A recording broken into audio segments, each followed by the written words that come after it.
이번엔 투표용지 부족 사태가 벌어진 당시 선관위의 수장이었던 노태학 전 중앙선관위원장의 외유성 특혜 논란까지 불거졌죠. 그렇습니다. 그러니까 이번 투표용지 부족 사태로 사퇴한 노태학 전 중앙선거관리위원장이 재임 중 3차례 해외 출장을 매번 부부 동반으로 갔고 이를 외부 보고서에 감춘 것으로 드러났습니다.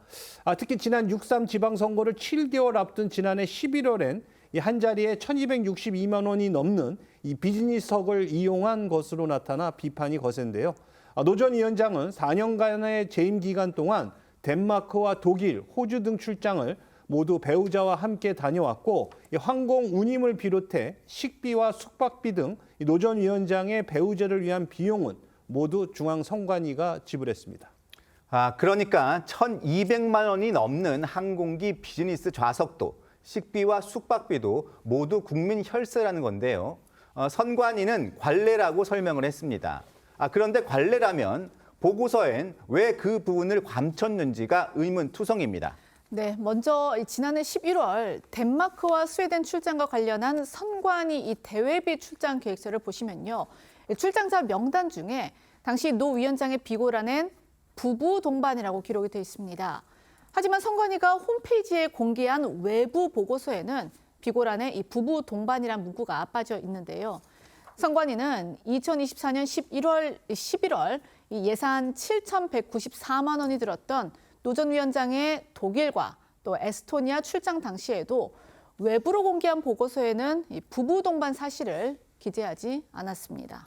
네, 선관위 측은 부부 동반 출장 사실을 외부에 감춘 이유에 대해 노 전 위원장의 배우자는 공무원이 아니기 때문이라고 했습니다. 배우자의 항공비와 숙박비 등엔 국민의 세금인 선관위 예산이 쓰였지만 이 배우자는 공무원이 아니기 때문에 보고서에 남기지 않았다는 이런 황당한 설명인데요.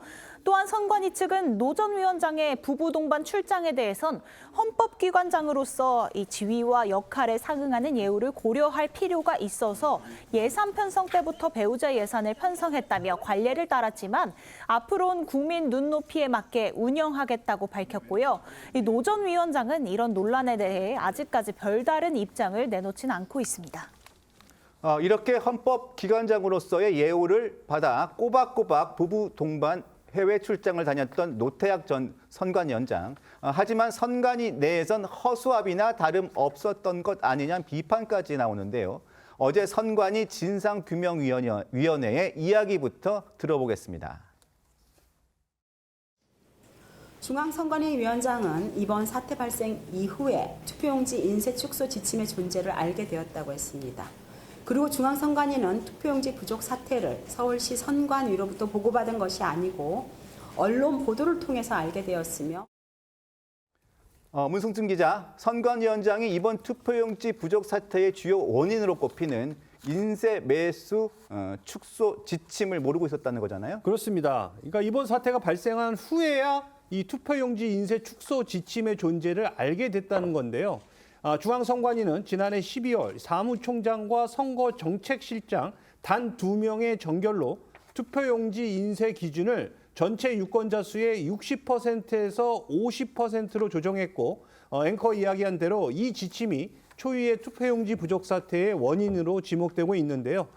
또한 이 진상규명위는 중앙선관위는 용지 부족 사태도 이 언론 보도를 통해 뒤늦게 인지했고 서울시 선관위는 일부 투표소 투표 시간을 연장하기로 결정했지만 노 전 위원장은 이에 대한 보고 역시 받지 못했다고 밝혔습니다. 자, 배우자는 공무원이 아니기 때문에 보고서에 남기지 않았다고 합니다. 그런데 공무원도 아닌 배우자를 위해서 혈세는 적어도 수천만 원 이상 더 쓰인 거 아닙니까? 납득하기가 어렵다는 지적이 너무 많습니다. 그러니까 공무원이 아니면 혈세를 쓰면 안 되는 거죠. 또 혈세를 쓰더라도 그 출장이 합당한 이유가 있어야 되는 거지. 이게 정말 외유성 출장이라는 것이 너무나 명백하다 하면 설령 공무원이더라도 이제 쓰면 안 되는 건데 지금 노태학 전 선관위원장의 경우에는 뭐 본인도 과연 그게 합당한 출장이었냐는 게 논란이 될 법한 그런 부분인데 거기다가 부부 동반까지 그것도 나중에 또 그 내용을 숨겼다 이러면 곳곳에 뭐 우의법, 불법 또는 뭐 꼼수 뭐 이런 것들이 지금 점철이 돼 있습니다. 자, 이런 것들을 보면 본인이 이 부분에 관해서 해명을 하고 선관위에 그걸 결재권자들이 있었을 거 아니겠습니까? 그 사람들한테 분명하게 이게 어디까지가 합법이고 어디까지가 불법인지를 납득시키지 않는 한 이 부분에 관해서 아마 철저한 검증을 받아야 되지 않을까 이렇게 생각합니다. 네, 정말 황당한 일인데요. 그러니까 지금 선관위원장의 배우자가 공무원도 아닌데 만약에 예를 들어서 세금이 쓰였다는 것 자체가 범죄 행위고 횡령이라고 봅니다. 근데 이제 중앙선관위의 입장을 보면은 헌법기관이라서 그동안에 갈래였다고 하는데요. 만약에 그게 성사가 되려고 하면은 출장을 갔는데 그 해당 국가의 선관위원장이나 급이 맞는 급의 이제 기관장의 부부 동반 모임이라고 하면은 어느 정도 또 이해는 해줄 수 있을 것 같아요. 근데 우리가 중앙선관위원 그 체제가 대한민국이 약간 좀 특수한 체제 아니겠습니까? 다른 나라에도 그런 중앙선관위가 헌법기관으로서 그렇게 위상이 높을까요?